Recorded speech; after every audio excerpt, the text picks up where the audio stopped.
जय श्री राम। स्वागत है आप सभी का एक बार फिर से मेरे YouTube चैनल पर। मैं पंडित आशीष शर्मा। आज हम बात करेंगे बृहस्पति राशि परिवर्तन के बारे में। 13 अप्रैल 2022 को बृहस्पति का राशि परिवर्तन होगा। बृहस्पति अब तक कुंभ राशि में चल रहे थे, अब बृहस्पति चलेंगे अपनी स्वराशि के अंदर। किसी भी ग्रह का उच्च या स्वराशि का ब्रह्मांड में होना उसके फलों में वृद्धि कर देता है। 12 वर्ष के बाद बृहस्पति का राशि परिवर्तन फिर से अपनी ही राशि यानी अपनी ही स्वराशि में होने वाला है। बृहस्पति 2 राशियों के मालिक हैं, धनु और मीन। इस बार बृहस्पति मीन राशि के अंदर गोचर करेंगे।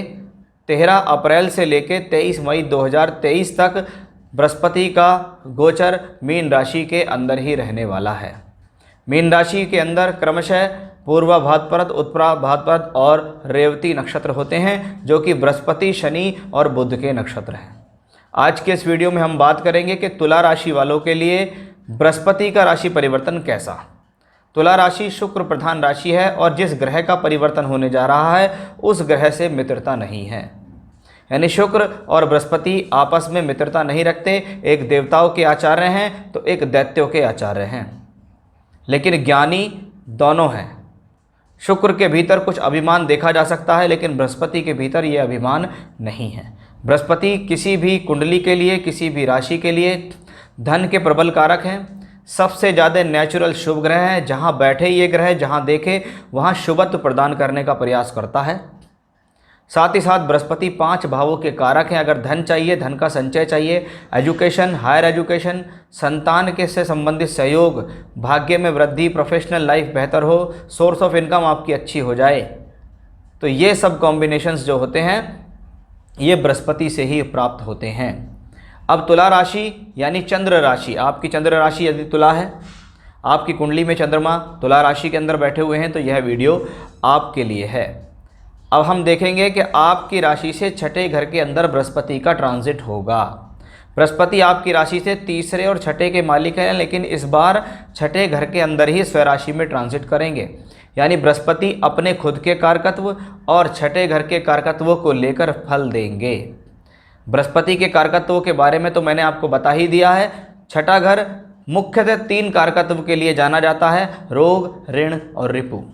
यानी बृहस्पति का छठे घर के अंदर जाना अपने कारकत्वों के साथ साथ छठे घर के कारकत्वों को ग्रहण करेगा। यानी बृहस्पति रोग, बीमारी देने में सक्षम है, लेकिन स्वराशि के होने के कारण बीमारी को सॉल्व भी करेंगे। ऋण, ये लोन्स का भाव होता है, छठे घर से हम ऋण लेते हैं। रिपु, शत्रु, प्रतियोगी परीक्षाएं, इसके बारे में हम अभी आगे विस्तृत रूप से विचार करने वाले हैं। तो ग्रह जहाँ पर बैठते हैं और जहाँ दृष्टि देते हैं वहीं सभी तरीके से वो प्रभावित करते हैं। सबसे पहली बात, 6th लॉर्ड इन 6th हाउस, छठे का मालिक छठे घर के अंदर है। चाहे वह भाव कैसा भी हो, लेकिन वो छठे से संबंधित अशुभ फलों को रोकने का प्रयास करेगा। यहाँ बृहस्पति रोग स्थान में चल रहे हैं, यानी ये प्लैनेट्स अगर लंबे समय से आपको कोई पीड़ा, परेशानी या रोग परेशान कर रहा है तो उसको सॉल्व करेंगे बृहस्पति। या तो ठीक प्रकार से मेडिसिन मिल जाएगी, या ठीक प्रकार से कोई डॉक्टरी उपचार मिल जाएगा, या आप उस रोग को पकड़ लेंगे। यानी बृहस्पति आपकी मेडिसिन छुड़ा सकते हैं, बृहस्पति आपके रोग को ख़त्म कर सकते हैं।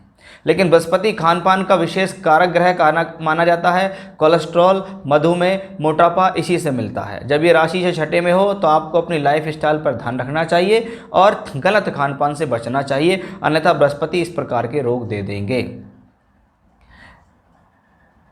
शत्रु है और शत्रु के भाव में है, यानी शुक्र का शत्रु है और छठे घर शत्रु के भाव में है, यानी कंपटीशन बढ़ने वाला है।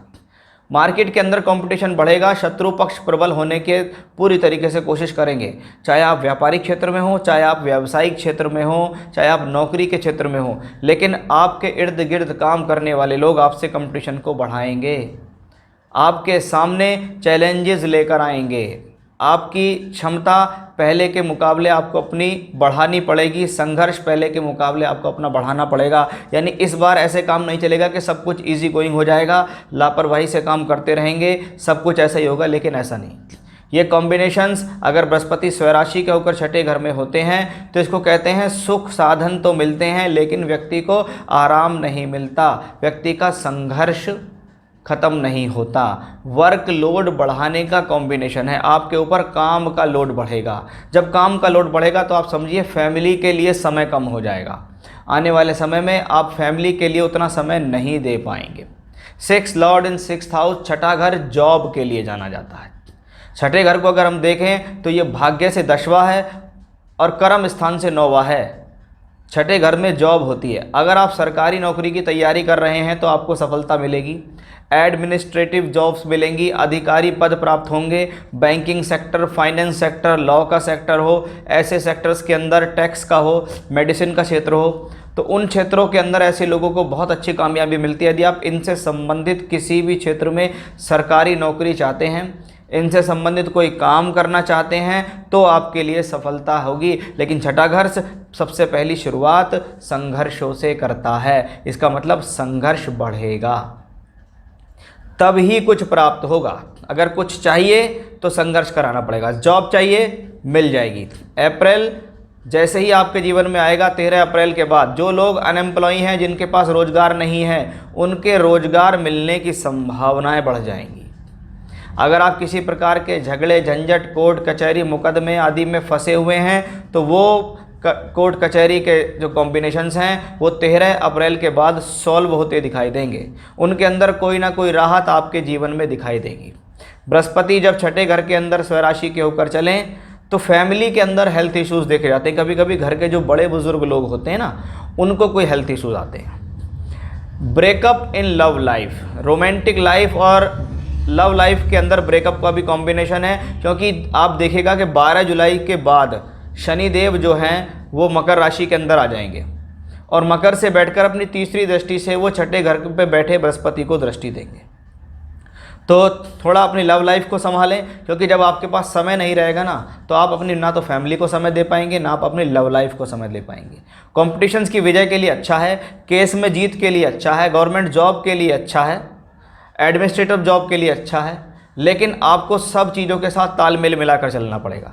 छठे का बृहस्पति पंचम दृष्टि से दशम भाव को देखता है, यानी नौकरी या काम के लिए किया गया प्रयास सफल होगा।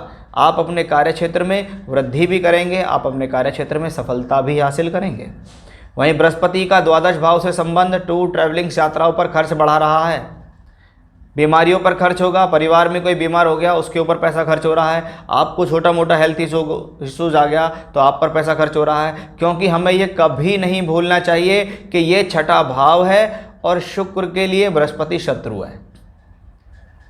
इसीलिए कोई कुछ भी कहता हो कि बहुत बढ़िया हो जाएगा, ये हो जाएगा, वो हो जाएगा, लेकिन जब तक आप प्लेनेट को समझेंगे नहीं तब तक आप भ्रमित रहेंगे।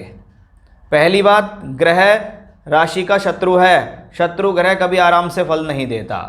छठा घर जीवन में संघर्षों के बाद सफलता देता है। 12th हाउस से बृहस्पति का कनेक्शन विदेश यात्रा कराता है, काम के लिए लगातार यात्राएं कराना, क्योंकि बृहस्पति 3rd लॉर्ड भी है। तीसरा घर छोटी छोटी यात्राएं लगाता है, यानी नौकरी में हो चाहे व्यवसाय में हो, आपके लिए लगातार किसी न किसी प्रकार से एक तरीके से ट्रैवलिंग चलती रहेगी। संघर्ष से आप लगातार लड़ते रहेंगे। अब ये बृहस्पति धन का कारक होकर अपनी 9वीं दृष्टि यानी भाग्य की दृष्टि को धन के भाव पर डालता है। इसको कहते हैं लगातार किसी न किसी साधन से धन के आगमन रहेंगे, यानी ये प्लेनेट पैसा तो देगा, ये प्लेनेट लगातार सोर्स ऑफ इनकम देगा, धन का संचय भी देगा।